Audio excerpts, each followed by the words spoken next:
So my name is Norman Worsba. I am Director of Research in the Office of Climate and Sustainability, and it is my great pleasure to welcome you to this symposium, which is sponsored by the Office of Climate and Sustainability, funded by the Duke Endowment. It is the third symposium that has been hosted here at Duke. The first one was on sustainable infrastructure, and the second on risk science for climate resilience. And what's so great about these symposia is that it brings people from across Duke University into conversation and collaboration with a number of external partners. And we're especially excited about this year's symposium and are very grateful to Sarah and Carrie for putting this together. We have a great lineup of people who are going to be talking about something so crucially important, which will be on climate resilience and mobility. So Sarah, come on and introduce them.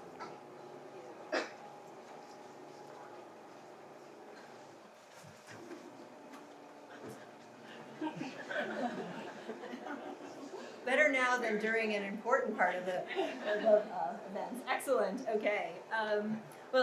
Thank you, Norman, and thanks to all of you for coming. A special thanks to Indermit Gill for accepting the invitation to deliver the keynote address, and to all of our panelists for agreeing to engage in what I know will be a very insightful conversation following Indermit's remarks. I'm Sarah Bermeo, and I co-direct the Duke program on climate resilience and mobility along with Carrie Lynn Schul. We are happy to co-sponsor this event, which has received generous funding from the Duke Climate Commitment and the Duke Office of Global Affairs. I will point this out now, but we'll also point it out after Dr. Gill's talk. We're not going to have a Q&A session afterwards. You have the ability to scan the QR code, which will go away while Dr. Gill is talking, and then come back afterwards if you want to submit questions. And if you want to learn more or see the program, you can kind of tap into the link down at the bottom there. To start out our evening, it is my pleasure to introduce Dr. Indermit Gill, the Chief Economist and Senior Vice President for Development Economics at the World Bank Group. Before starting his current position at the bank, Dr. Gill served as the World Bank's Vice President for Equitable Growth, Finance, and Institutions, where he helped shape the bank's response to the extraordinary series of shocks that have hit developing countries since 2020. Between 2016 and 2021, he was a professor of public policy here at Duke University and a non-resident senior fellow at the Brookings Institution's Global Economy and Development Program. Dr. Gill led the World Bank's influential 2009 World Development Report on Economic Geography. His work includes introducing the concept of the middle income trap to describe how countries stagnate after reaching a certain level of income. He has published extensively on key policy issues facing developing countries, among other things sovereign debt vulnerabilities, green growth and natural resource wealth, labor markets, and poverty and inequality. Dr. Gill has also taught at Georgetown University and at the University of Chicago. He holds a Ph.D. in economics from the University of Chicago. And I would also be remiss if I did not add that Dr. Gill has been an incredible mentor to junior researchers and aspiring development experts, a quality that I have been fortunate enough to experience firsthand. His guidance has helped build careers and has been instrumental in bridging the gap between research happening in universities and development practitioners in the field. Dr. Gill has a strong record of lifting up evidence-based, policy-relevant research and building interinstitutional connections. It is my distinct pleasure to welcome back to Duke one of the world's leading development experts, who I am privileged to call a mentor and friend, Dr. Indermit Gill.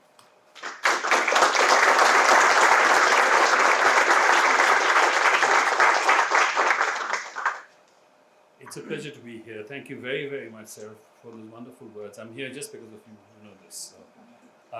So I'm going to, how much time do I have? Half an hour? Okay, please stop me in half an hour. I'm going to keep going on, especially when I'm not really well prepared, and today I'm not really well prepared. So I wanted to speak briefly. First, it's been about 3 years since I was here last, and it's really nice to see so many familiar faces like Manoj, that I just saw him. So I had planned to actually speak about the World Development Report that we just published last month, which is on growth in middle-income countries. And then I got an email from Sarah. She reminded me that that was not the topic of the conference. That the conference was on resilience. So I spent most of last night and most of the day today changing my slides.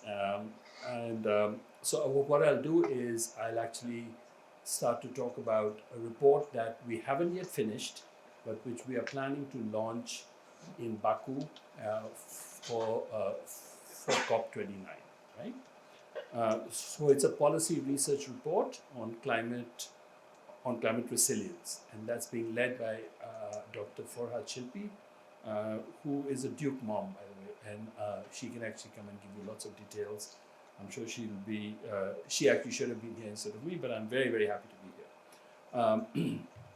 here. So I'm going to, so as a result, I'm going to actually talk with you about this report, but I'll also tell you about these three reports, okay? And there's a logic to it.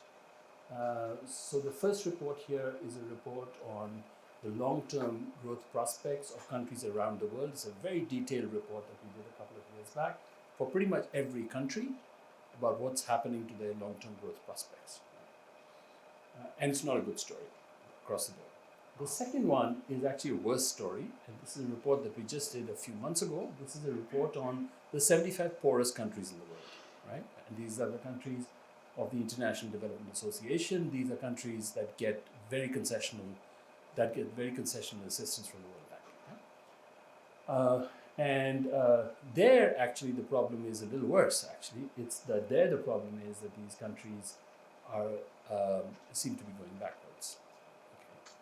Okay. And then I'll tell you a bit about the report that we just launched last month. This is a report on middle-income countries. There are about 100 middle-income countries, 108 of them. And these countries are about, these are 75 countries that have about 1.9 billion people. So that's about a fourth of the world's population. That group has some of the same countries, of course, but it has close to 6 billion people, right? That group. And we've been looking at how they've been doing. And the story there is not particularly good. And that surprised me because I actually thought that I thought that actually middle-income countries were doing very well. But some of that is because we've set very low standards for what we consider doing well, which is poverty reduction. And the other part is that China seems to dominate a large part, and China is doing well, right? And India is starting to do better. But those are just two countries. There's a whole bunch of countries that are not doing particularly well. And I'll show you some charts on that too. But I'll start with these three observations because I was trying to sort of see how do I connect resilience to all of this stuff, right? So one of the things is that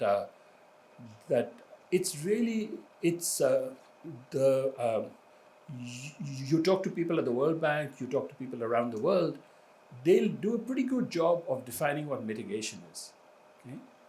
So climate mitigation, they're pretty good about defining it, whether it's in emissions per unit of output, emissions per unit of electricity, whatever it is, right? But when you ask them about resilience, you get 100 answers, right? You ask 100 people, you get 100 different answers, right? And that's very important, actually, because it turns out that when we talk about climate action, we think about action to mitigate climate change and then action to adapt or to become resilient to climate change.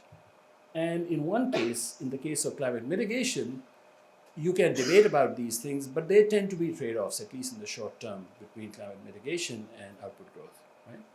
When you talk about climate resilience and output growth and income growth, there aren't that many trade-offs. They're basically complementarity. So it's very important to actually distinguish between those two things.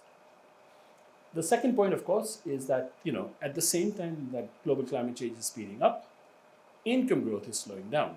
Some of this might be related to each other, but some of it could be because of other factors like demography and things like that, right? Slowing productivity growth and so on. And climate change might actually be an opportunity rather than a threat to growth. And then I'll actually tell you about these three these three reports.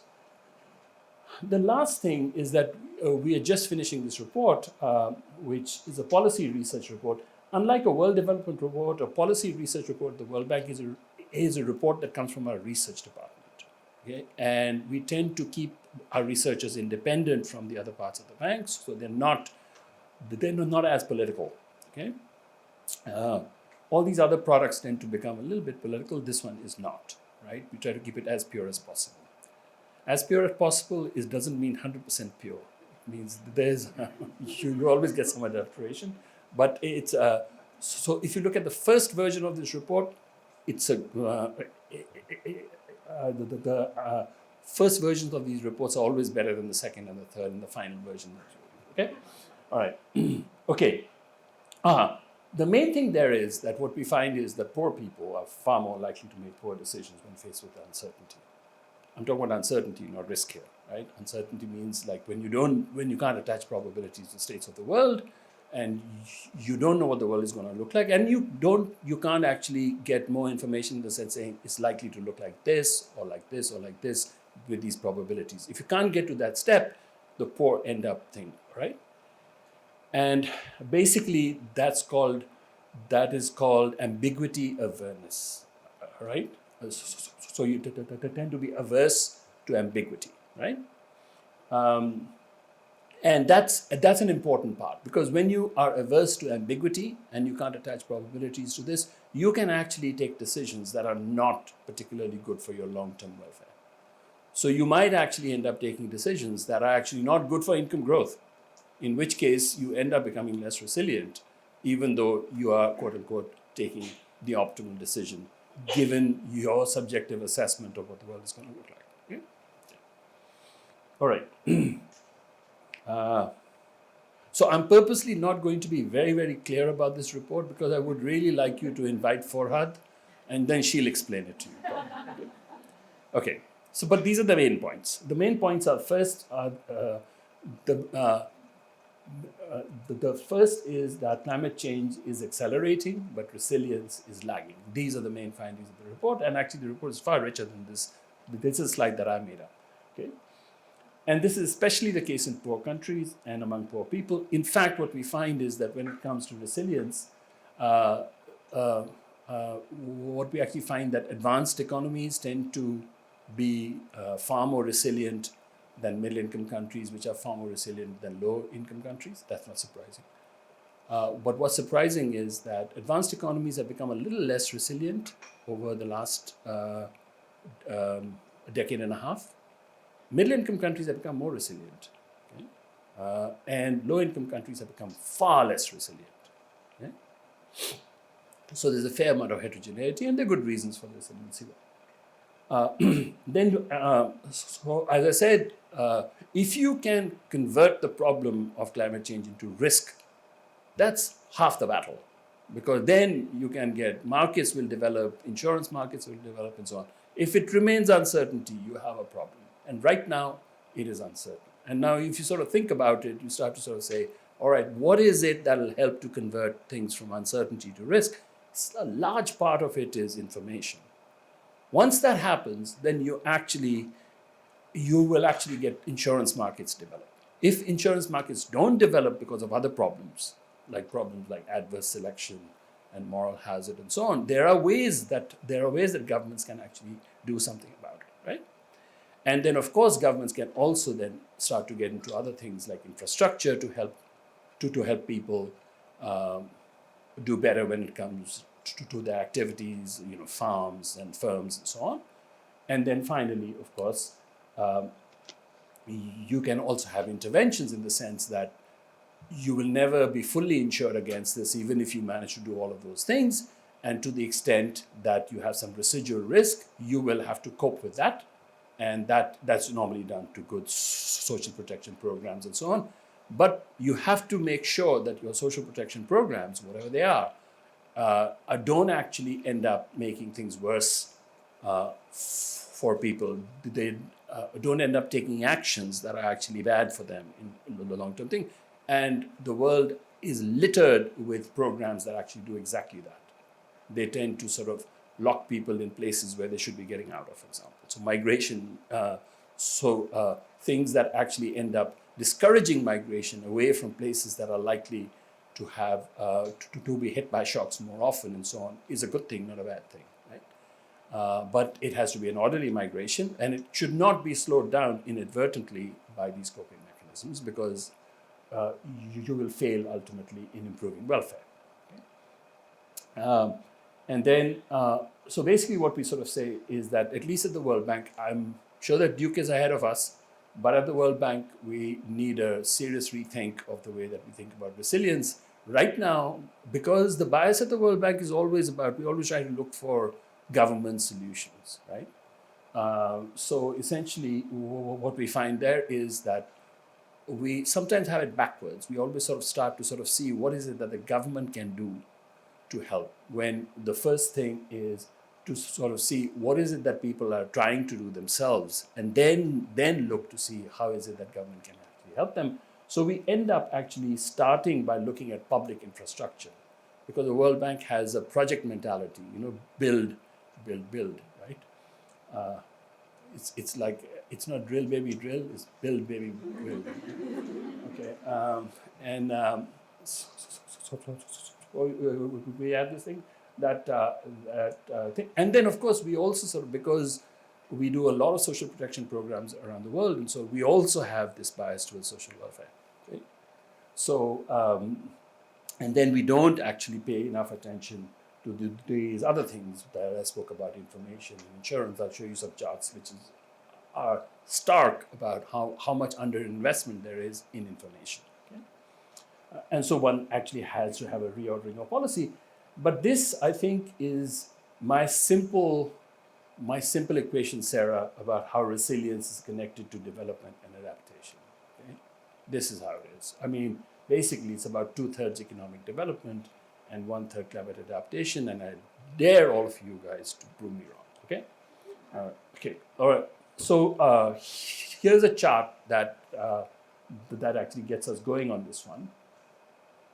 So this is from Carlton from a couple of years back, and if you sort of look at mortality effects of climate change, that's a dotted red line up there. If you look at mortality effects of climate change, so those are mortality effects of climate change without income growth or adaptation.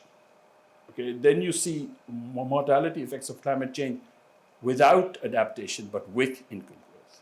Okay? Big drop. Okay. Then if you look at mortality effects of climate change, you'll see a drop again there, right?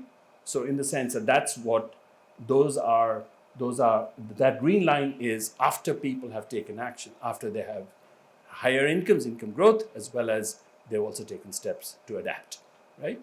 And you sort of see over there that we would ideally like this to not grow at all. But as you can sort of see, a big chunk of the drop is because you have income growth. People who have more money tend to be more, tend to be more resilient, right? Okay. Now, so then you say, how's the world doing when it comes to income growth, right? So this is from that book that I told you about from last year. And basically what you see is that the world's potential growth rate, the potential growth rate is the growth rate at which an economy can grow without triggering inflation. Okay? So if you look at that, what you sort of see is that the world was growing at around 3.7% or so in the first decade of this millennium. That dropped to about 2-point-something%, and that's dropped again now since then, and we expect that to grow roughly at around, the world to grow roughly at around 2%. The world economy as a whole. If you look at advanced economies, you see a drop in the growth rate from the first decade to the second decade to the third decade is roughly, it's roughly half today what it was in the first decade. Okay? Then if you look at EMDEs, EMDE stands for emerging markets and developing economies. We lump all of them together. And basically what you see there is, of course, their growth rates are higher, but their growth rates are coming down too, from about 6% first decade, 5% second decade, 4%. So this is the big picture in the world in terms of how well is the world doing. This is how it's doing. Okay?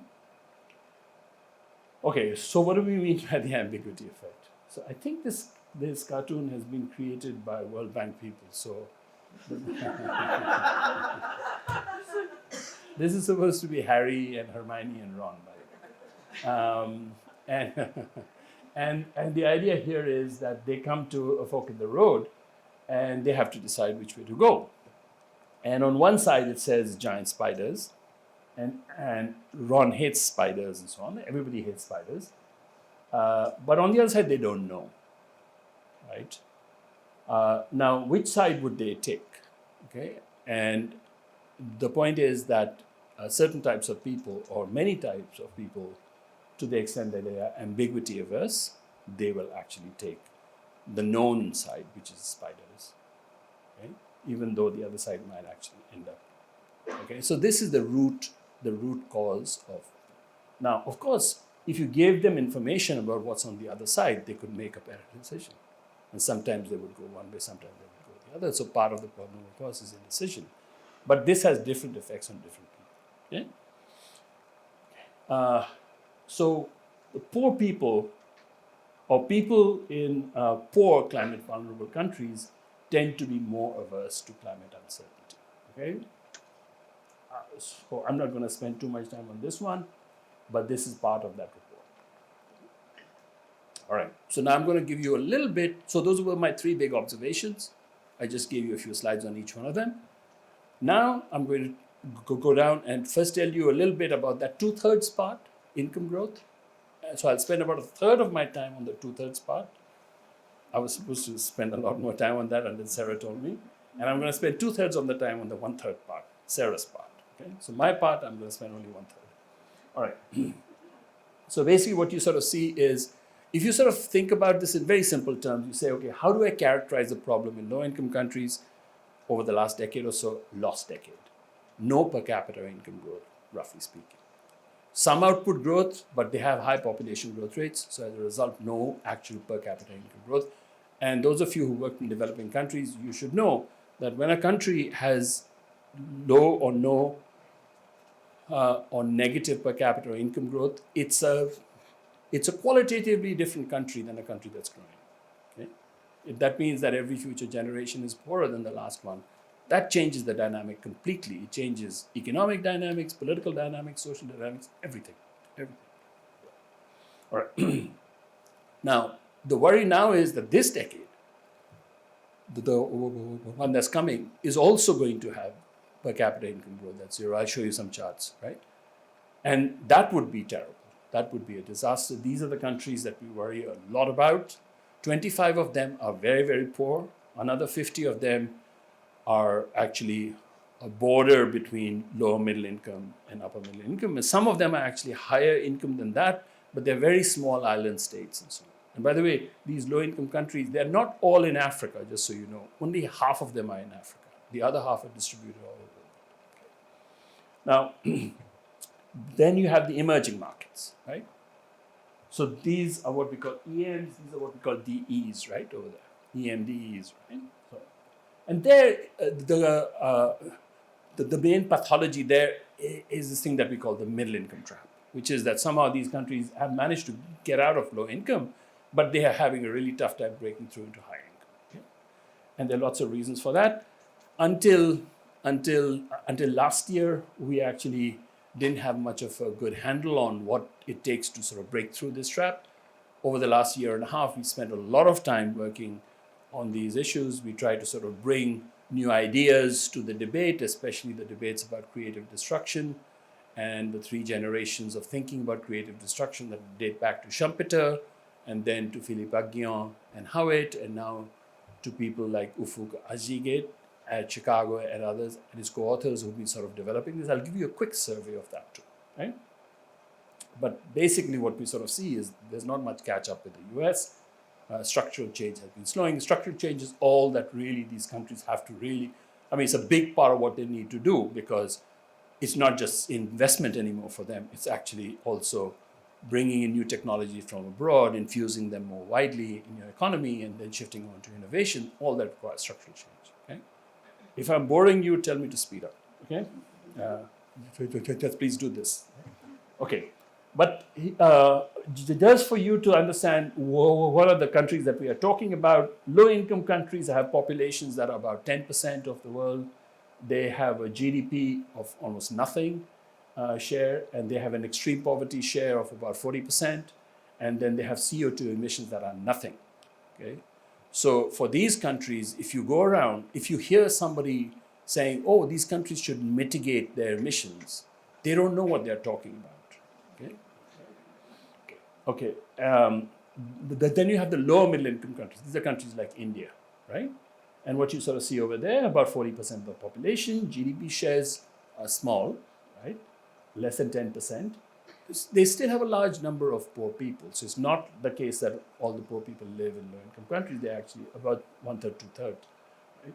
And then if you sort of see their CO2 emissions are relatively low and growing fast. Right? So for them, actually, the important thing, by the way, just when you look at all of this stuff, you stare at these numbers enough, and you start to change your mind about what mitigation policies should be. Because when you look at these countries, you start to sort of say, should I be telling them to switch to green energy, to renewable sources at all costs? Or should I be really telling them to use energy more efficiently?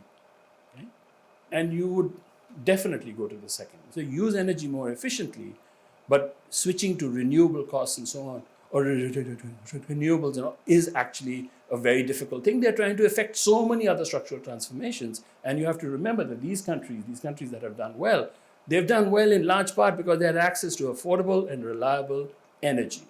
That was a big part of it. So there's no reason why these countries will do really well without affordable and reliable energy, and we want these countries to do well. After all, they have a big chunk of the world's population. Okay. And by the way, if you think that these people will stay in those places while these countries do better and so on, think again, okay?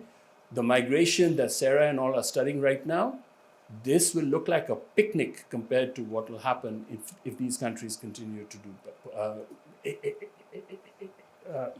If low-income countries don't have, I think, because just like in the case of low middle-income countries, their CO2 emissions are going up fast. In the case of low-income countries, the population is growing up very, very fast. Okay, and so on.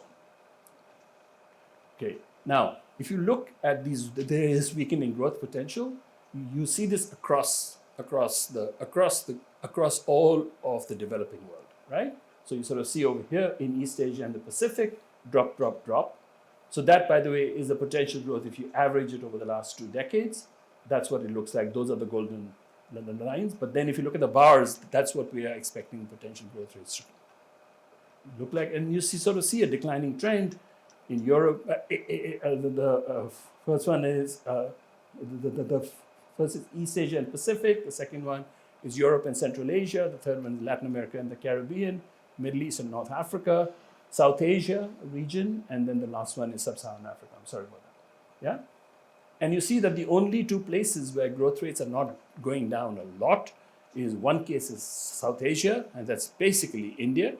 Okay, so India is a good story. And if you look at Sub-Saharan Africa, growth rates are not going down, but they're very low, and population growth rates. So these are GDP growth rates. These are not per capita. So once you look at per capita, that's a bad story. Okay, they should be going up like that, not staying there, right? Okay. All right, so now then we look at these poor countries more starkly. So here was the chart I wanted to show you, Sarah, all right? So you have these 75 countries. They actually were doing really badly in the 90s. And then for about 15 years, look, they started to do better. And between 2005, 2009, 2010, 14, really good. And then they fell off a cliff. Okay? So 2015, 19, nothing. And that's what we saw during COVID. Okay? So there's a massive divergence, by the way, because this is not the case for advanced economies and middle-income countries. They've been growing positively. The per capita incomes have been growing slower, but it's positive. For them, it's 0. Okay? That's pretty much the same thing. Okay. So that's a share of low-income countries that are falling behind. Okay, and you sort of see there were a lot. There were about 75% of them. They went down. Most of them are catching up, and now it's starting to go up again. Okay? So you sort of see divergence here. This is an important chart.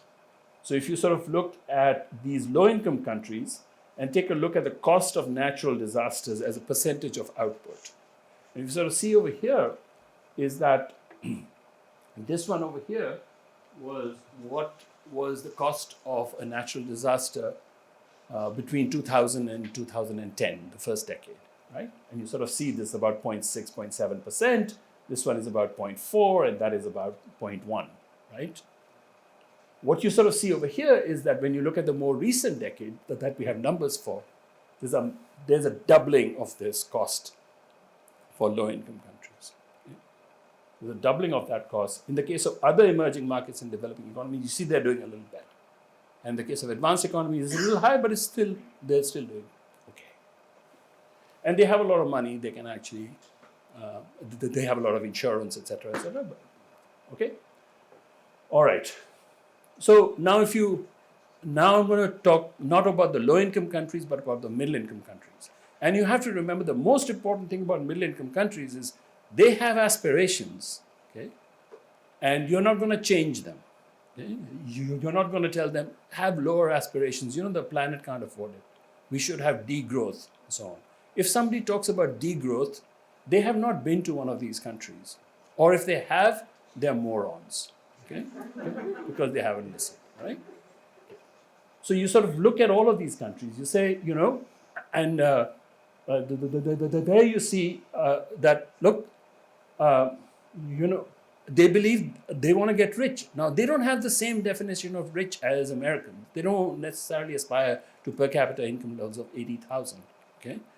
But they do aspire to per capita incomes of a quarter of that, or maybe half of it, okay? All right. That is a quote from Deng Xiaoping when he was asked about whether or not it is consistent. So is it a contradiction for socialists to want to get rich? And he said, to get rich is glorious. All right. Now, here's a big problem. The big problem is if you look at middle-income countries, right, excluding China. This is excluding China. I'm sorry, this doesn't show very well, but this is including China. This one over there, this light dot there, right? But if you sort of look at this, you sort of see it hasn't actually moved that much since 2016 to 2024. It's roughly 15%. So this is the per capita income of the typical middle-income country as a share of US per capita GDP. Okay, it hasn't changed that much. And you think, this is a problem. This is the real problem. The problem is that since 1970, that ratio actually has come down from about 17-18% down to about 15%, and that line which should be darker, that's a line that's this is middle-income countries excluding China. This is middle-income countries including China, and so basically what you sort of see is right? This is a big problem. Okay.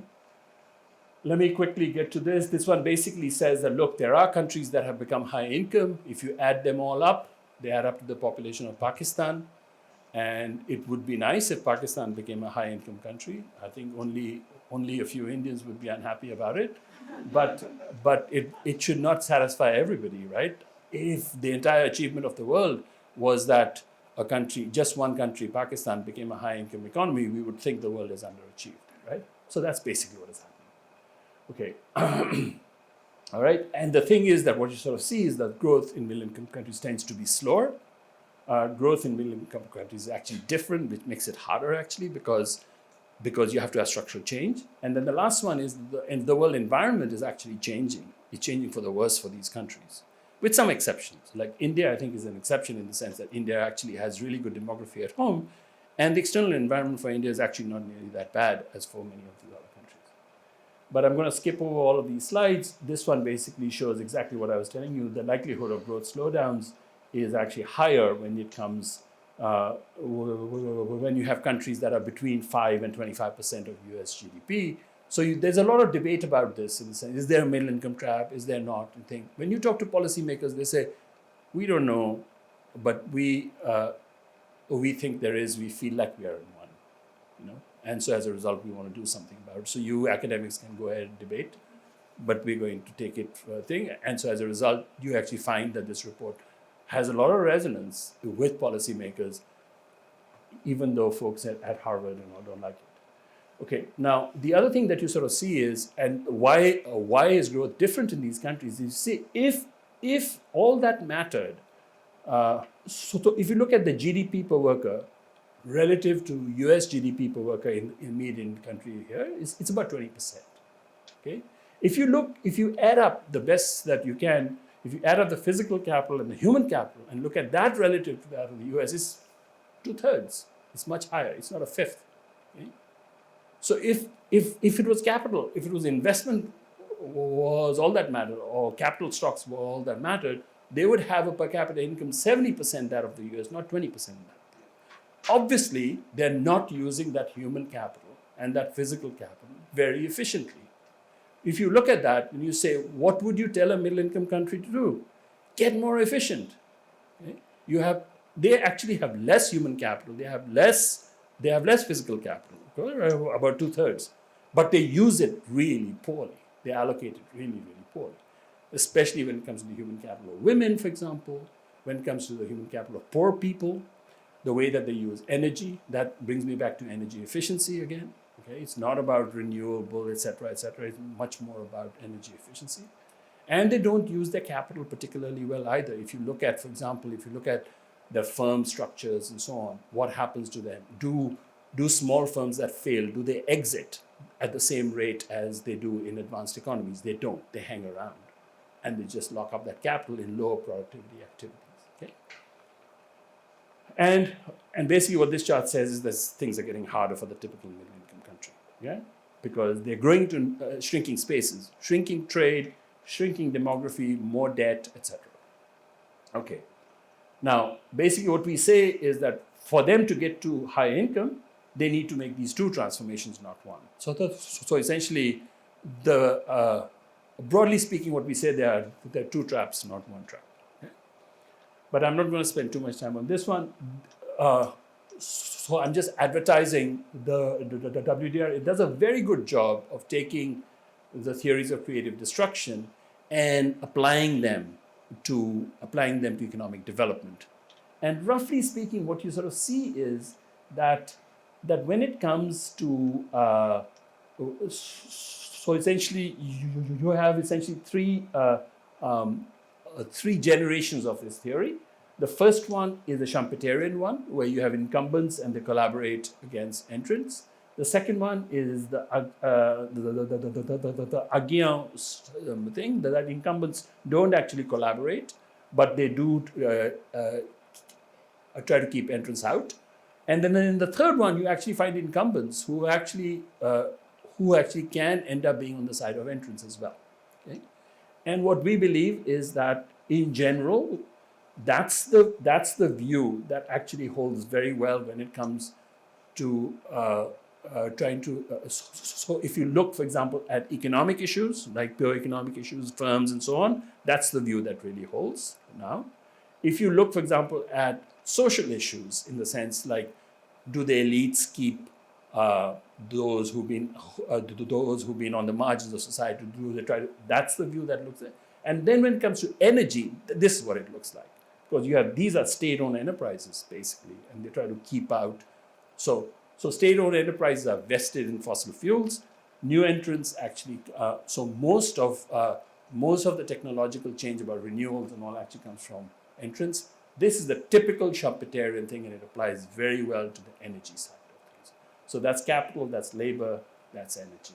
And in a sense, what the report says is, you've got to find ways to make all of this stuff much, much more efficient. Because if you don't, you're going to be trapped. Yeah? And then what we sort of say is, here's how you should be trying to sort of do this. The first one, what we say is, don't get obsessed with firm size.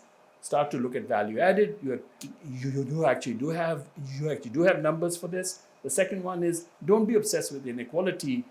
go to social mobility, because that tends to be a better indicator all the way through the stages of middle income. And then finally over there is don't obsess with sources of energy, start to look at emissions intensity, emissions output, and so on. All right. So now I'm coming to Sarah's part, because she says only 5 minutes, but I know she'll give me more time because this is her. Okay. Okay, done. All right. So climate change is accelerating. I think all of you believe this. Even if you're a scientist, even if you're not a scientist, you should believe this. I think the evidence is overwhelming. Okay. Then if you look at this, you say that our poor countries, more vulnerable they are. Okay. And then if I showed you another chart like this, it will actually show that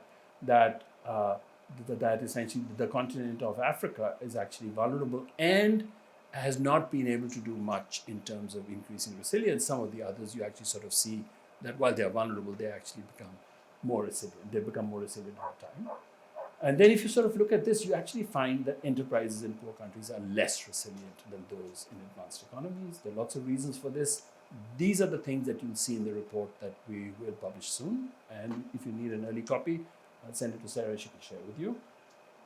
Then if you sort of look at firms are also slow to learn in the sense that they get hit by shocks and then you see that they actually don't do particularly well. So if you look at firms pre-2017, you see low-income countries, you see that firms are doing poorly, high-income countries, they're doing better. After post 2017, we actually see that in both advanced economies and in low-income countries, they tend not to do particularly well in learning. Okay? And then if you sort of see, farmers also slow to learn. Yeah, and there are lots of these things. So Kharif and Rabi are two types of crops. These data are from, I think they're from Bangladesh, but I'm not sure. Yeah? And then if you sort of see, we have lots of numbers that if you sort of look at the poor in Nigeria, they tend to rely mostly on coping than on insurance. And by the way, the two countries that have done well in agricultural insurance are China and India. So there's actually a good story. So if you look at the aggregates, you actually sort of find that more people have insurance than countries do, right, as a share. Right? Okay, but what we then say is, I try to think, I try to rethink the way that, because what is happening, like I showed you, climate change is accelerating, income growth is declining, and resilience is getting less and less, at least in the poorer countries, right? And so we talk about how you need to sort of balance the actions in all three of these places, people, markets, and governments. And then what we sort of see is that it's uncertainty, not risk, that actually hobbles adaptation by families, farms, thing. Now then you sort of say, okay, how much are we focusing on information, right? And you'll always hear people saying, yeah, we're actually doing these things called early warning systems. But early warning systems are a very small part of this. Early warning system simply tells you the storm is upon us, it's going to be upon us next week or in 2 days or whatever. That's not what we want. You really want longer term data. And if you look at this, you say, which is the part of the world that I showed you which was much more vulnerable to all of these things? And look over there, the only country that actually stands out over there, there's a few countries in Southeast Asia and India, okay? And Bangladesh, by the way, also, okay? But other than that, you see, especially Africa, even Latin America, you don't see land-based stations. And if you don't have these, you're not going to have information. You're not going to have the long-term information. And I don't know how much you hear about this. I don't know how much you think. The only person who I've heard about this from is Alex and Jeff, Vincent, and others. But other than that, I had not heard about those things. Anyway, these are charts. I'll share the slides with you. I'm running out of time.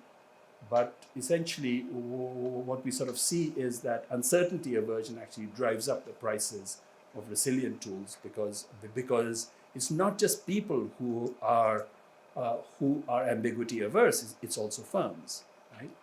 And so to the extent that the firms can't convert uncertainty into risk, they actually don't know what it is. So they also tend to they also tend to undersupply.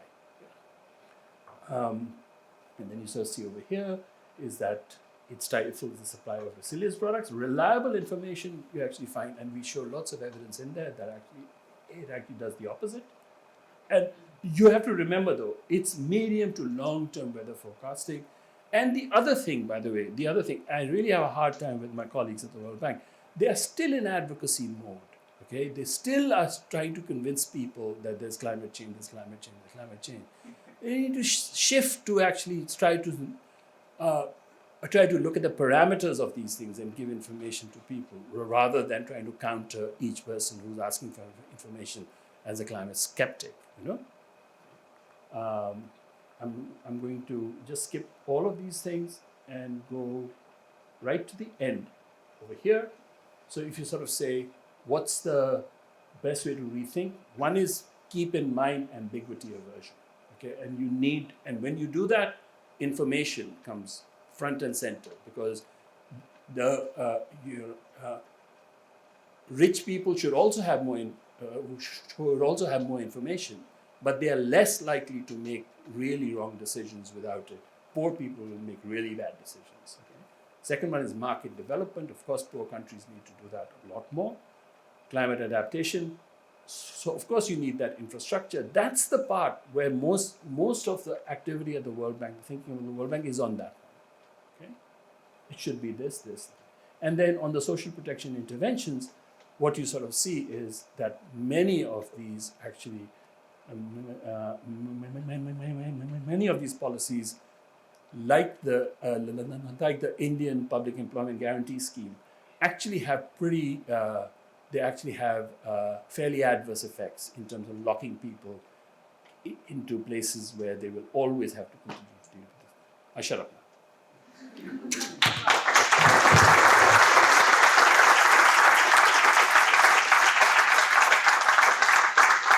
Indermit, thank you so much for that. I would like to introduce our panelists, but first I'd like to ask them to come on up to the table up here. While they do so, I will say there is one thing, Indermit, that we are ahead of you at Duke on. We have discovered that it is not 2/3 growth and 1/3 adaptation, but more 70% of growth and 30% adaptation. But on a more serious note, I think it is actually really important, this idea that we try to lock adaptation in a bucket, but for resilience, growth is actually such a super important point. It's my pleasure to introduce the panelists who have joined us up front. We have Laura Ashley, who is the Climate Adaptation and Resilience Advisor in the Center for Resilience at the USAID Bureau for Resilience, Environment, and Food Security. Nicole Franz is Equitable Livelihoods Team Leader, Fisheries and Aquaculture Division of the Food and Agricultural Organization of the UN. Christian Lara is the Strategic Planning Officer and head of Resident Coordinator Office of the United Nations, and also a Duke alum. Marie McAuliffe is the head of the Migration Research and Publications Division at the International Organization for Migration, and Marie Soleil Tamel is the Science Advisor for Latin American and Caribbean region for Catholic Relief Services. So please join me in welcoming our distinguished guests to the panel.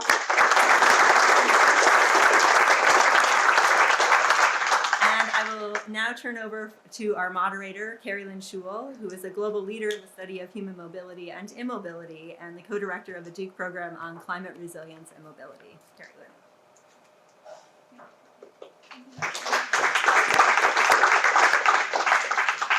So just a reminder for anyone who joined late that you can scan the QR code to submit a question. I'll be scanning these throughout and certainly won't be able to get to all of them, but you can give a thumbs up if you want to, raise somebody else's question in the line. And if there's older people in the audience, to use a QR code, you just use your camera and a link will pop up and you click that link, because not everybody knows.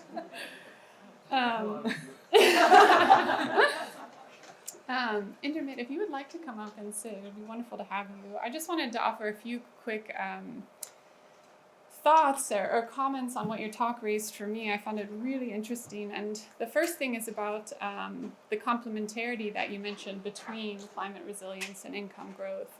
And I was curious whether what you're seeing in your report about whether is this a linear relationship? Is it something that holds up to a certain income level, and after that other factors matter more in predicting climate resilience? You alluded to some heterogeneity among more advanced economies, and I'd be curious about what are the other factors that play a role in shaping climate resilience there. You also mentioned about how social protections, government insurance can have this adverse effect of tying people to places that are high-risk locations, and mentioned insurance markets, really strengthening these as avenues of decreasing uncertainty for people in the face of climate change.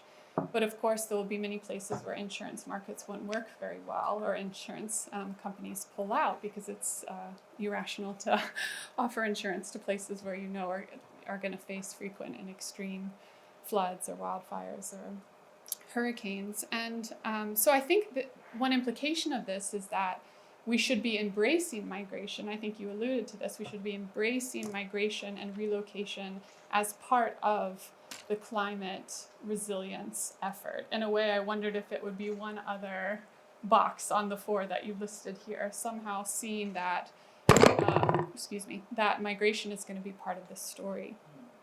Of course, the other part of me thinks this is actually also a very kind of tricky thing to advocate for, and particularly from a more climate justice perspective, there are many communities that have a very strong sense of place attachment, of rootedness, and an unwillingness really to give up on their homelands. And so that raised a question for me about whether it's indigenous communities or longstanding historical communities more generally, when should we be willing to make irrational investments in adaptation and infrastructure and social protections because climate justice demands it? I'm thinking of some of the Pacific Island states, among many others.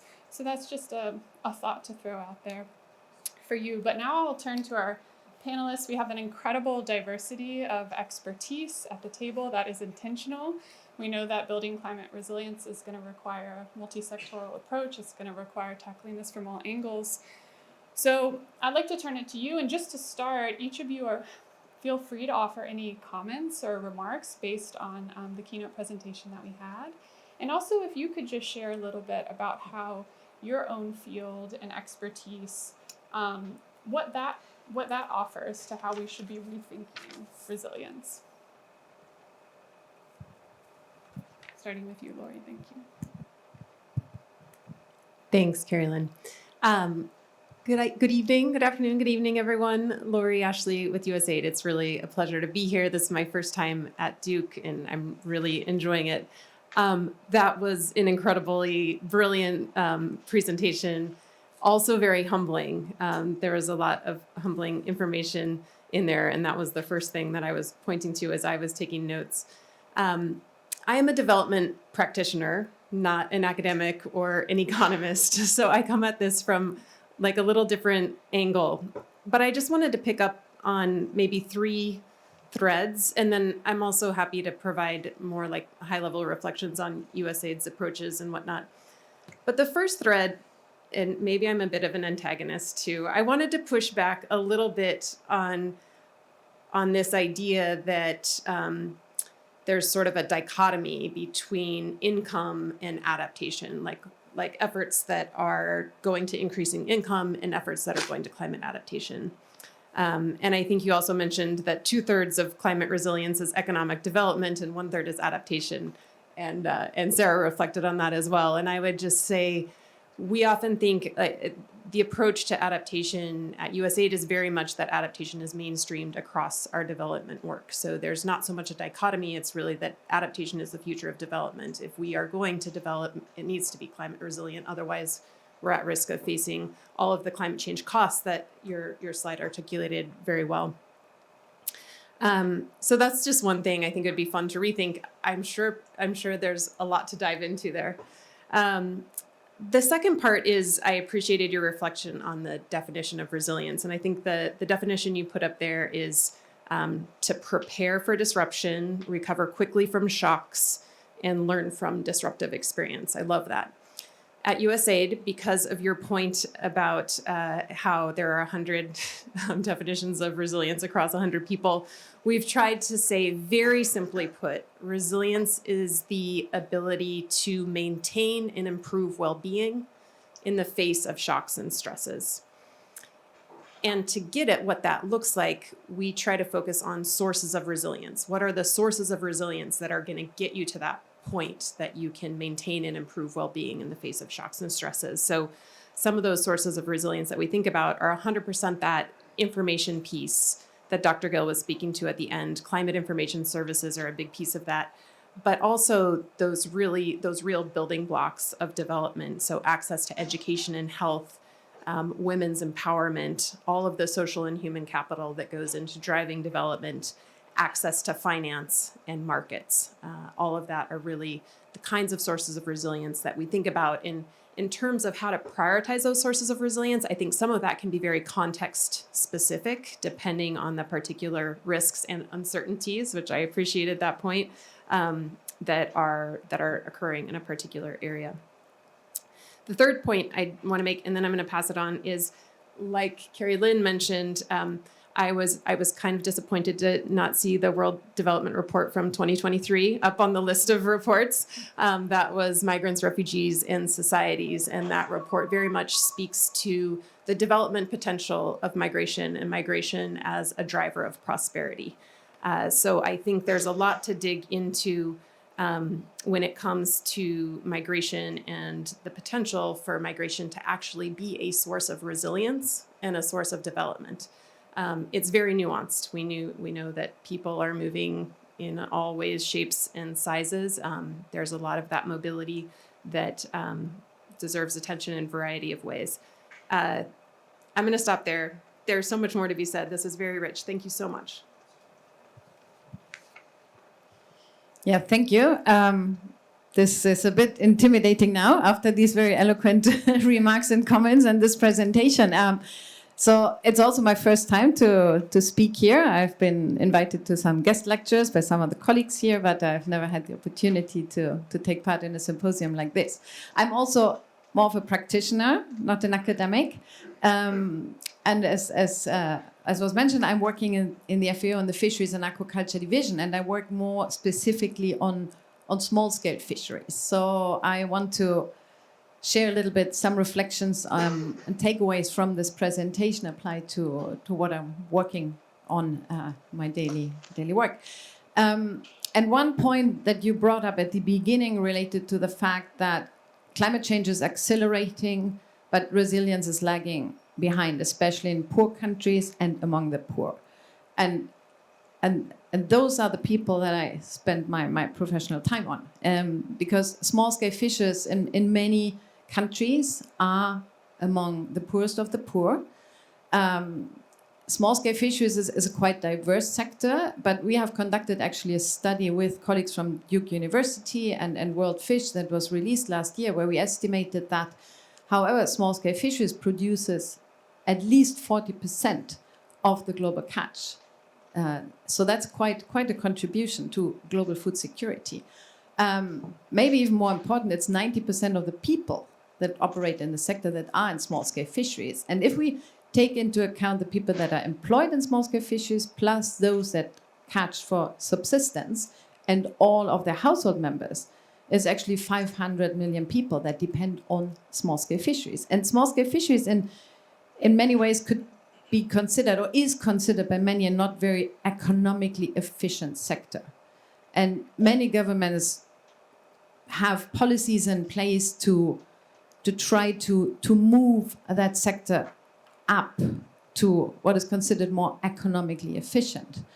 But many small-scale fisheries are still operating in a way that has a very long tradition, and they're still here, 2024, and they're still making that contribution. So again, I would also like to look at that equation that looks at the economic development and the adaptation, maybe revisit that a little bit, and also bring in some other aspects that are important for the adaptation and that have a value that is maybe not so much in that economic equation, but that relates, for example, to the sustainable use of resources. It's very context specific, that is very, very much in line with the specific conditions you have in a country, and where, for example, the capacity to observe the change that is coming from climate change can make a difference if it's grounded in the knowledge of the community. And this is important because the oceans, we're the blue planet, right? So, and it's the oceans that actually absorb about 90% of the additional heat that is generated now, and that is able to sequestrate about 30% of the anthropogenic CO2 that is generated. So, but on the other hand, that has an impact on the ocean, and that has an impact on what is the livelihood base for these people. We have temperature changes that are affecting, for example, where the fish is going, and that goes a little bit what you were mentioning to how that relates to migration. The fish is moving, and the people are moving. So one of the coping strategies for climate change that we see, for example, that are part of the resilience and the way to deal and adapt to climate change is moving with the fish, be it temporarily or be it more permanently. And that obviously has many changes on society in that community, in the country, and also on the migration flows more globally. So there are so many connections between the poverty that we find in those communities, the climate change implications, the migration patterns. So it's very interesting. And I'm going to stop here for now, but looking forward to hear more. Thank you, Nicole. Good evening, everyone. My name is Cristian Lara, and I work with another part of the UN system. It's the Resident Coordinators System, which is at the center of the coordination of the development agenda of the United Nations. And I will say that thank you so much, Indermit, for this insightful presentation. I would say that, I would call it the resilience paradox. Because when we are talking about a small island and middle-income countries, low-income countries, least developed countries, we are talking about the most resilient people in the planet. So that's a positive news. This is good for us because we are working with large populations that are highly resilient, but at the same time, political will is something that is lacking, and we definitely are trying from the breaking the silos and trying new approaches to how we tackle these issues. I will probably talk about my experience. When I joined the UN in 2010, it was Pakistan. Pakistan was affected by floods. About 20% of the country was affected, 20 million people, $43 billion of damage. I think this is one of the worst natural disasters that we have faced. But then I have also the opportunity to go to South Sudan, working with peacekeeping operations. And in South Sudan, the cycles of peace and conflict are related totally with the cycles of rain and dry seasons. And climate shocks influence those cycles of peace and conflict. On the other side, in the Sahel, back in 2021, I had the chance to work in the Sahel, in Burkina Faso, in the Liptako-Burma Triangle, Mali, Niger, and Mali. Burkina Faso, Mali, and Niger. And also there, the cycles of transhumanism, that are cycles that for centuries have kept the social fabric of those countries working, are broken by climate shocks. So we are facing what we call in the development, we practitioners, we call the humanitarian peace and development nexus. That implies that for the UN, it has been imperative to start breaking those silos, the sectorial silos of FAO and WFP, and working in agriculture, of UNICEF, working with education and kids, or UNDP development, the UN Development Program, working on development. and start working and trying to enhance how we plan, how we do our planning, but also our programming. The triple nexus implies that not only the UN, but also our implementers and practitioners work on holistic approaches to these problems. And I think this is important because when we talk about the 4 I's that you mentioned, Indermit, the information, insurance, infrastructure, and interventions, that has to be looked as a whole from a holistic approach, and we have to convene different stakeholders to understand sometimes languages that differ. And I want to mention probably one of the most rewarding experiences recently, and it's with Duke, actually with Professor Gill Pan. We have a course on science diplomacy that we held in Venice International University. And we have the chance to go to the MOSE. The MOSE is called the Module for Experimentation, Electromagnetic Experimentation Module. Basically, it's the system that protects the city of Venice from high-level rise of the sea. This is a project that has costed 6 billion euros, $6.5 billion, but has a lifespan. It's not going to be more than 100 years and probably less with the situations that we are facing. We are talking about Italy. We are talking about a very dear place on earth. It's the heritage that is held there. But my point is that when we talk about these issues, we are talking about investments that are going to give probably very low returns in short term, but they have to be assessed with a very long perspective. Nothing guarantee that Pakistan becomes a high income country. They are going to manage and they're going to be able to adapt. So in that sense, I would say that for the information becomes a very important eye, and I would say that from information and having people better informed, we have a strategy that is called in the UN system. It's called early warning for all. But as you said, Indermit, early warning is not enough. So what we have here is two realms of experience and expertise. And from one side is academic and research institutions. On the other side are practitioners with very pressing problems. Next week is going to be General Assembly and the Summit of the Future.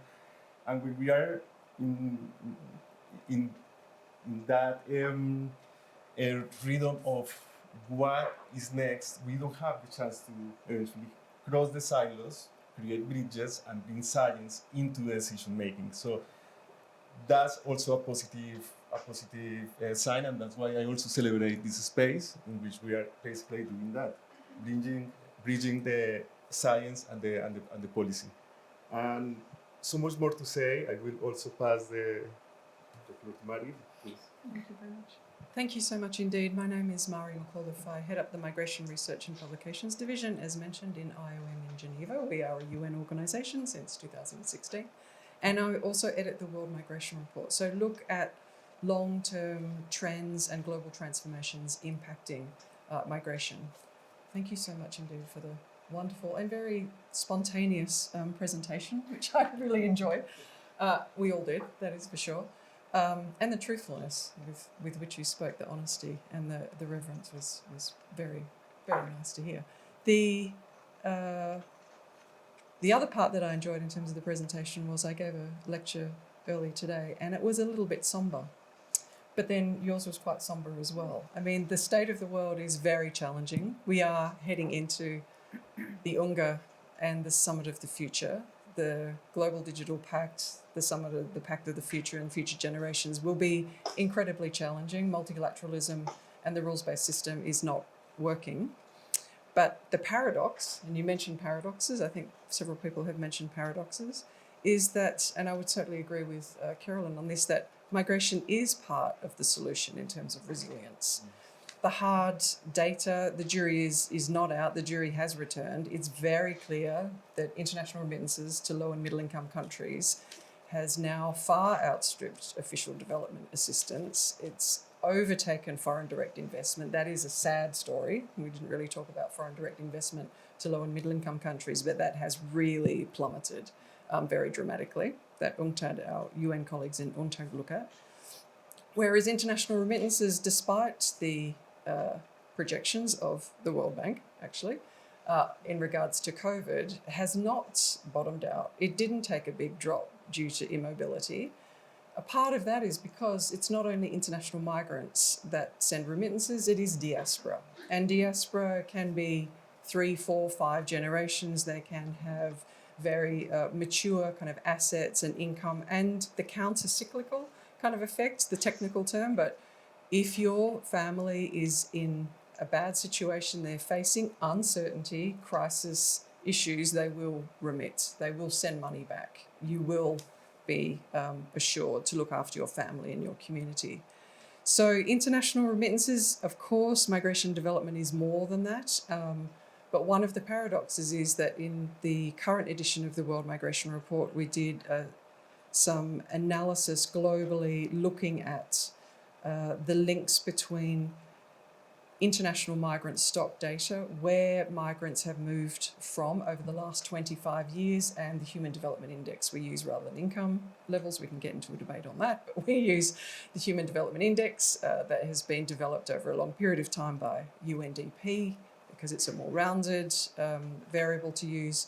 And we see that globally, mobility inequality has increased quite dramatically. So on the one hand, we know that international migration is a driver of development, that international remittances very strongly support resilience, including very crisp and clear examples of environmental support, moving to renewables, remittances being used at the community level, not just for poverty alleviation and health and education and so on, but also in regards to the just transition. We are at the same time seeing over the last 25 years the possibility for people from low Human Development Index countries really reducing. And most migration activity is between high and very high Human Development Index countries. So we see that in a very pronounced way. When we looked at regional mobility arrangements such as ECOWAS, the East and Central African economies, and the way that they have moved their mobility arrangements, we do see a discernible positive effect when free mobility arrangements are actually put in place regardless of Human Development Index, or if you want to say country income levels. There we can see that people have the choice to be able to move into different economies. They will put that into their calculations, most definitely. It's extremely pronounced for Europe because of the Schengen arrangement. When people are looking at studying and at working in different parts of the world, they will look at the legal pathways that are available to them. They will be able to bring that into their calculation. And there is a long body of research and analysis, including by Carolyn, on this particular topic. One of the things that I've seen in terms of shifts, particularly around climate, is there has been a shift to thinking about regional solutions. And what I mean by regional is not just geographic, it's geopolitical regions as well. So, for example, we're seeing in the Pacific Islands, the Pacific Islands Forum, the declarations enabling movement within a group of countries. There's also bilateral agreements, for example, the Tuvalu-Falepi Union between Tuvalu and Australia, that directly deals with human security from a climate change perspective, and of course the Kampala Declaration as well. More recently, we've also seen for the first time the G7 group of countries include migration in the leaders' communiques. The first time that it happened in Italy. I think it's been a little bit quiet, but this is a really profound aspect because it fully acknowledges not just the challenges of irregular migration, which get a lot of airspace in high-income countries, for example, but it also acknowledges how important international migration is to the Sustainable Development Goals and also the just transition. So I think part of the difficulty is, which we talked about a lot earlier today, the disinformation environment. So you were talking about information and information for governments. I understand that. But the disinformation environment in which we are working is incredibly challenging. It is turbocharged because of changes in technology, including generative AI technologies, to be able to produce disinformation at scale, and the engagement of nefarious actors, state and non-state nefarious actors, who are infiltrating our digital domains with vast amounts of disinformation. I'll leave it there. Thank you. Stop eating pets. Exactly. Hi, everyone. Good evening.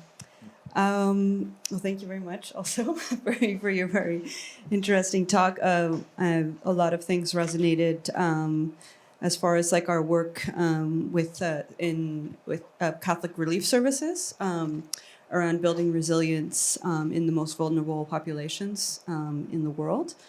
I was particularly interested in this formula that you shared of 2/3 economic development and 1/3 adaptation. And I'm not sure about the exact proportion. Maybe it's more half and half, but I want to talk about how we're applying some of that and how development really needs to integrate the adaptation part and the economic part, particularly in the dry corridor of Central America where we're working. I'd like to talk about that as a case study for building resilience through restoring land and water. So this is a region that's highly vulnerable to climate change, mainly due to droughts, but also hurricanes that happen in the region too. In the dry corridor, these are an area that's populated by smallholder farmers, cultivating hillside slopes with really high levels of land degradation. It's estimated 70% of all agricultural land is in a severe state of degradation. So these are already poor farmers that have very low yields, and now with increasing frequency of droughts in the region, they're even more highly vulnerable. And so a part of our approach is restoring the land and the ability to absorb some of these shocks, and that's through soil restoration. So for all the non-soil scientists in the room, which I assume that's most of you, why are soils important? Well, healthy soils infiltrate more rainwater. They store that water in the soil, and crops can get through a dry spell. Whereas really degraded soils, that water runs off, and the soils dry out really quickly, and the crops are not at all resilient to a period without rain. So the good news is that degraded soils can be restored with good agricultural practices. So that's what we're really focusing on, is building the capacity of farmers to implement these practices, and working with other local permanent actors, government, to really scale out these practices in the region. We conducted a study, a 5-year monitoring of 3,000 farms in the region that were conducting like side-by-side plots, which is the best kind of research we can do in like a smallholder type situation, looking at the practices comparing to a conventional practice. In 2018, a severe drought hit the area, affecting maize yields, corn yields, which are grown in this period where the droughts usually occur. With these practices, farmers were able to maintain 26% higher moisture and 46% higher yields. So for a smallholder farmer, this is the difference between having enough food still to meet your food security needs for your family, or being reliant on food aid. And to put that also in perspective, these droughts are occurring much more frequently, sometimes multiple years in a row. So a farmer who loses their crop 1 year, maybe they can recover from that, borrow seed or money for inputs. But when it's happening multiple years in a row, they don't have much of an option, and often are forced to seek other opportunities. And and give up on agriculture as a viable livelihood. So by restoring natural resources, this is like the basis for our development strategy. So CRS, our 2030 strategy, includes land restoration as one of the pillars, because we realize we can't reach our other development objectives without restoring natural resources, meaning soil and water. Because when these practices are applied at the landscape level, we're actually like increasing deep percolation of water. This increases more water for household consumption and other activities in urban areas and other industries that are reliant on water for their functioning. So just to wrap that up, I just want to really emphasize, this focus on land restoration as the basis. Obviously, these smallholder farmers, soil restoration alone is not enough to get them out of poverty if they're growing maize and beans on a small scale. But this is the starting point, building up climate resilience. And then we're working on market systems development, improving value chains, and diversification with higher value crops. And organizing farmers within their community for accessing different markets and this type of work. But this all needs to be built up on a foundation of good natural resource management. Otherwise, we can't be successful with our other development strategies. So yeah, good formula.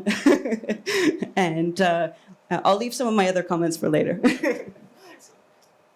Do you want me to speak? Please, Yeah. Okay. So I actually won't be able to answer your questions because I haven't read the report carefully. I've only read the overview, and I think that the questions that you're asking, they should be answering. If not, I will actually ask them to try to do it. Especially, especially the question that you asked about. Does the relationship between resilience and income, is it non-linear? How does it change? As good, so I think it's a good question. Should we include migration as a fifth element of this? See, I don't think you can think of migration as a policy. You have to sort of think about things like information provision or trying to develop insurance markets or infrastructure or these social protection interventions and so on. You think of those as instruments. Migration is a bit more of a response. But I'm a big fan of that World Development Report. It was the first World Development Report that we did when I joined as the chief economist. So I'm a big believer of it. But the thing is that it comes up with a complicated set of policies, right? And it does require more than one country and so on. So I actually do believe that it's an important thing. Now, there were two facts there that are really important. The first one on the migration side is about only about 2.3% of people actually migrate, right, each year. 3.6. Sorry, 3.6. it depends on how you measure it. I can bet a fair amount of money on this, but But it's not each year. but It's it inflated. depends. Yes, it depends on how you classify migrants. So for us, as soon as they become a citizen of the country to which they work, they're no longer a migrant, right? But if the average is around 2.3% over the last 2-3 decades, right? But now about half of this is between developing countries. This is not between developed and We can get into the debate. so that's a big For part, sure. right? Okay. Now then. I've done a lot of events with Xavier, so Okay. I'm Okay. quite good at sparring. But the on thing is, at the end of it, you can classify people into,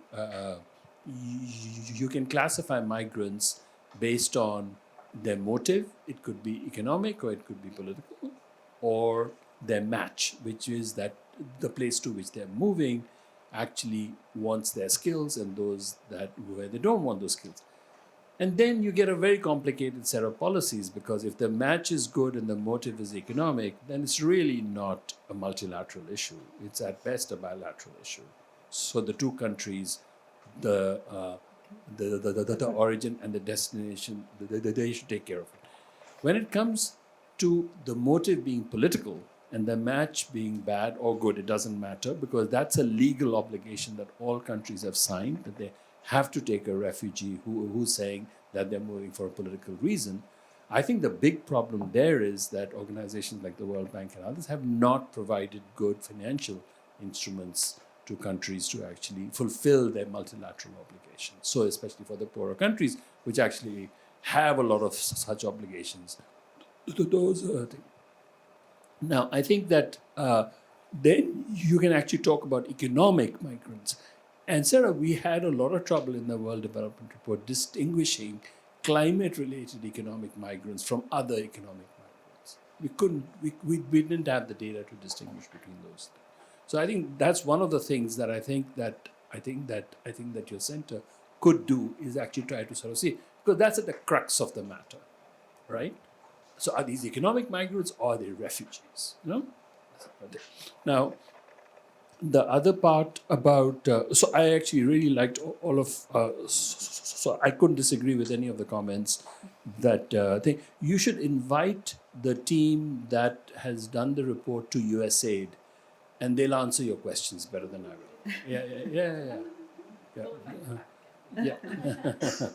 Yeah.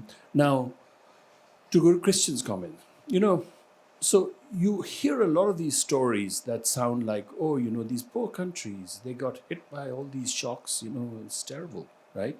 And it's these rich countries that are to blame for it, right? Now, you have to start to sort of look a little bit more closely at some of these countries. And I won't pick on any particular country, but like, let's compare Pakistan and Bangladesh, right? If you're from South Asia, you know that rains come in a particular pattern. It's called the monsoon. Everybody knows about it, right? The monsoon means 2/3 of the rain falls in 2.5 months. It does that every year. Now, the time may change and so on, but if you have weather stations and so on, and if you sort of have technologies, you can actually start predicting whether or not this monsoon is going to come 1 week earlier, 6 months, or 6 days earlier and so on. And there are lots of things in India that actually India has been doing a really good job of predicting this stuff. And if you look at that map that I showed you, you'll actually see that India has you have a lot of weather stations in land-based weather stations in India. You have a lot of them in Bangladesh, and you have very few of them in Pakistan. Same monsoon, it's not that different. Okay? Same per capita income, is roughly the same thing. So then you have to sort of say, since this is not a climate, this is weather. It happens year after year after year. The monsoons haven't changed. They come, I think. Now, we also know that sometimes 70% of the rainfall falls not in 2.5 months, but in 1.5 months, in which case you have floods. But these floods come. Now, Bangladesh, if you go, I've told that they've made a lot of investments in that.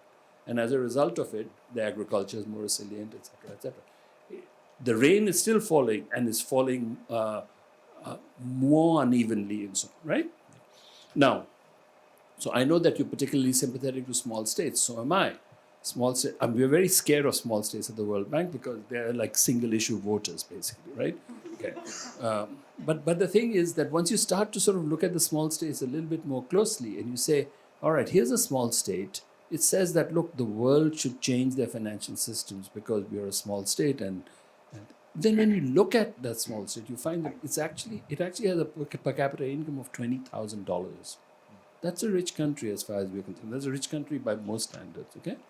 And then you say, all right, well, maybe it's rich despite the fact that it gets hit by shocks and so on. So then you look at that country a little bit more closely and you say, this country didn't get hit by a single hurricane for 60 years. Okay? Let me take a look at what happened to its public finances. It racked up massive amounts of public debt, 140% of GDP, during times that it didn't get hit by any shock. Okay? If you look at his business climate, it's one of the worst in the world. Okay? So then you say, should these guys be trying to fix their financial and fiscal systems at home first before they decide that the rest of the world should change and change their financial systems? You got to ask those questions too. So when you're at the UN, don't just listen to the speeches at UNGA. Pick up a report and say, we know that a country that has 140% of public debt to GDP is not going to be it's not going to be as well prepared for a shock as a country that has 14% of GDP public debt. These countries have racked up this stuff, and you also have to look at them and say, when did they last get hit by a big shock like this? Okay, And you'd be surprised by some of these numbers. Yeah?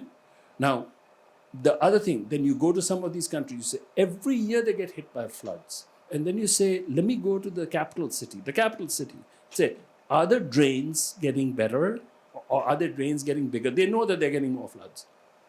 It's a matter of putting in drains, okay? Bigger drains, perhaps, right? So that half your city is not flooded. So before you start to sort of blame the world and the heavens and God and rich countries, you have to sort of see whether or not you have been dealing with these problems again and again and not responding to them. By the way, not all countries are like that. Many countries have responded to them, like Bangladesh has. Okay? Okay. So I think that's the other thing. I can go on, but I won't be able to give you answers. That's the reason why I'm hand waving here. But I won't be able to give you the answers because that report is not yet out. But trust me, it's a good one. We look forward to reading it. So we are at time, unfortunately. We do have a reception afterwards to continue the conversation, continue the sparring. I wanted to ask, it's a shame to only have one chance to speak. So I wanted to just give each of you 30 seconds to what is the last thought you want to leave our audience with. And because people participated in the Slido, I'm going to ask the question that got the most votes, just so it's percolating in the air, which was from an anonymous person. Are there ways we can encourage economic growth in lower income countries while shifting high income to a model of less consumption, extraction, and emissions?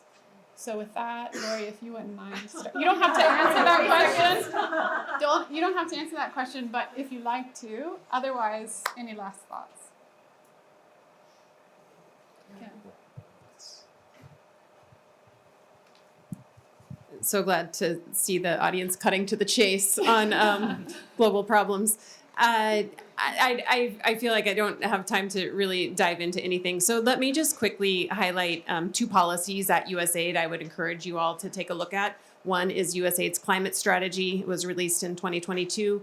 The other is USAID's resilience policy. It was just released this summer. Those are two policies that really outline our approaches to some of these problems, and I'd love to talk with you more about them at some point. Yeah, thank you. I think that what we heard only raised more questions, at least for me, than probably providing the answers. But I think it's important to get those different views and different pieces. So I think for me that was a good learning to be here. I need to digest it, so I don't have much more to add at this point. But I hope that this discussion can go on and more voices can come in also from other sectors to enrich it further and also have that sparring. I think that's also important. So everybody is coming for dinner? Or okay, no. The plant migration, I think, is something that it doesn't have to be as taken as a last resort. It's actually a proactive approach that should be part of the adaptation strategy that has to be global. From the UN system, we have resident coordinators, heads of the UN, coordinating UN country teams. All the heads of agencies come to UN country team and they plan together. And the result of that is that for the first time in history, we have cooperation frameworks and CCAs, that's called common country analysis, that are analytical pieces of intelligence that inform those decisions and the cooperation frameworks. I think plant migration has to be tackled, and the issue of human mobility more than migration should be part, peoples on the move should be part of those documents. It has not been done yet fully and extensively, but I think with academia and research institutions and more people and stakeholders coming to the discussion, it will be possible. So that is what I will add. And yeah, thank you very much. Just like the other panelists, I am not going to answer that question, but I would say that there's probably a Nobel Prize for who can answer that question. I would suggest that's a tough question. That's the big one, amongst many. I'm not going to get into sparring either. we'll chat over dinner. Let's just say maybe I'll send you a couple of videos, something like that. The devil is in the detail, but the detail is super important. And definitions absolutely matter, but we'll leave it at that. I will give you a bit of an anecdote, and that is that IOM only really joined the UN in 2016, but I run the publications team is in my kind of area. They do fantastic work, and I tell this story often because people are not really familiar with IOM's research and analysis, but the oldest publication on the IOM publications platform, which has been digitalized, it's the first one. We haven't gone right the way back to 1951, but this one is from 1993, and it is on migration, environment, and climate change from a conference in Nyon, which is just up the road from Geneva.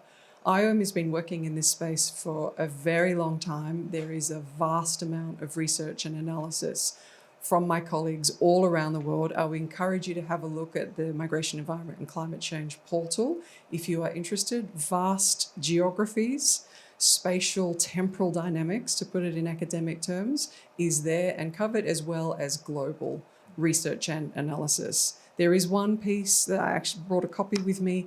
It is called Thinking About Tomorrow but Acting Today, and it was a paper that was prepared for COP28 last year. It is very critical to how we think about the different dimensions of human mobility. So here I'm talking about migration and displacement scenarios, as well as preventative solutions for the future. Great. Okay, I am going to try to tackle that question from the agriculture perspective because, and if you allow me to talk about soil again.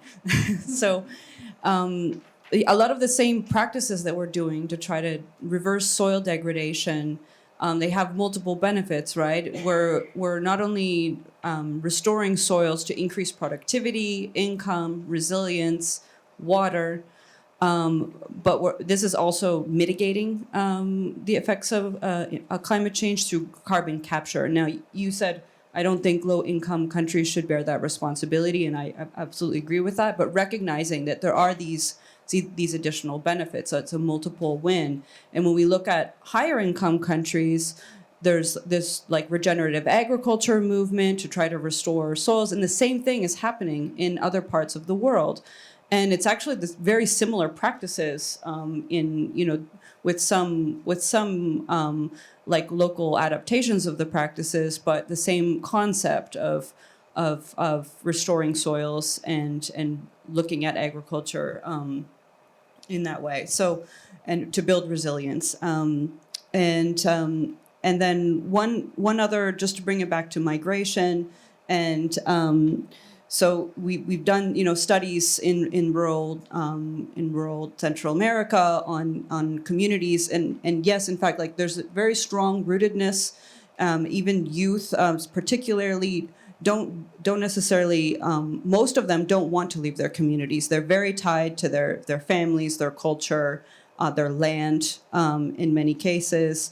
And this focus on policies and development that builds up opportunities for rural economic development is really key to give people an option to stay in their communities, and building up on natural resource restoration with these economic development opportunities.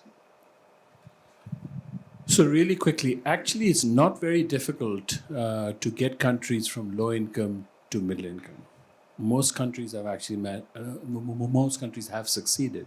I think it appears to be very difficult for people to realize that getting from low income to middle income is actually a fairly focused activity. It's about accelerating investment. Okay?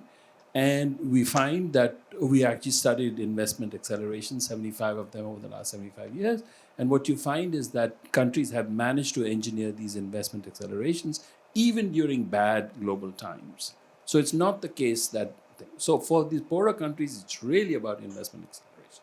Now, if you look to see what is being advocated, especially by the international community for these countries, it is a horribly complex set of things, okay?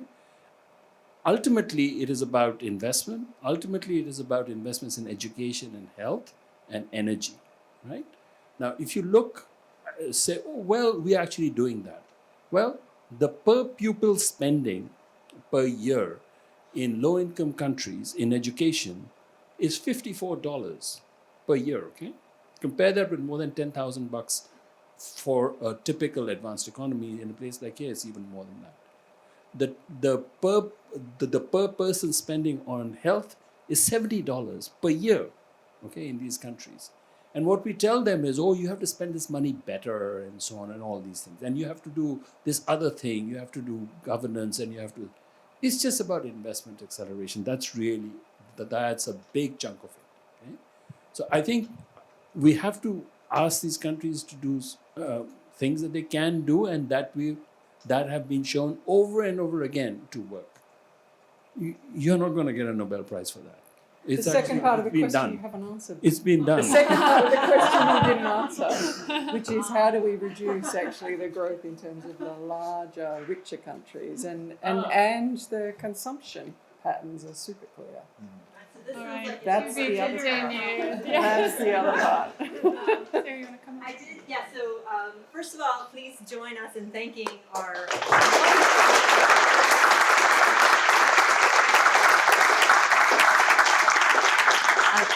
I know that many of you probably have questions that you want to ask them, so fortunately they are sticking around for a little bit. We have a reception laid out in the back and we will all be here for the next half hour or so. So think about your most burning questions and which one of them you want to corner during that. And I also just want to take a moment to acknowledge people who have been super instrumental in bringing all of this about. We're grateful for funding and planning support from the Duke Office of Climate and Sustainability and the Duke Office of Global Affairs, as well as support from teams from the Nicholas Institute for Energy, Environment, and Sustainability and the Sanford School of Public Policy. And while there's too many individuals to thank all of them by name, a few people I really want to thank from the bottom of my heart for all of their efforts that they've put into this. Philip Hollingsworth, who has really just has made all of this happen. And Anna Andino, Myrna Dave, and Eleanor Fever from the Sanford School. And then Lydia Olander, is she here, by the way? Okay, all right. But she was really kind of one of the people, the brains behind having these climate symposia. And I'm going to put my panel, you don't have to say anything, but I'm just going to put this out there for you now. One of the things that we can do to keep the conversation going is to provide links on our event page to any of the reports that you have mentioned that you think that we all should be reading. We will go ahead and put those up and send an email out to those of you who registered through Eventbrite when those are posted so that you can actually dive in more into these reports. So thank you all for coming. Thank you again to our panelists, and we hope that you will stick around and enjoy the food in the back. Thank you.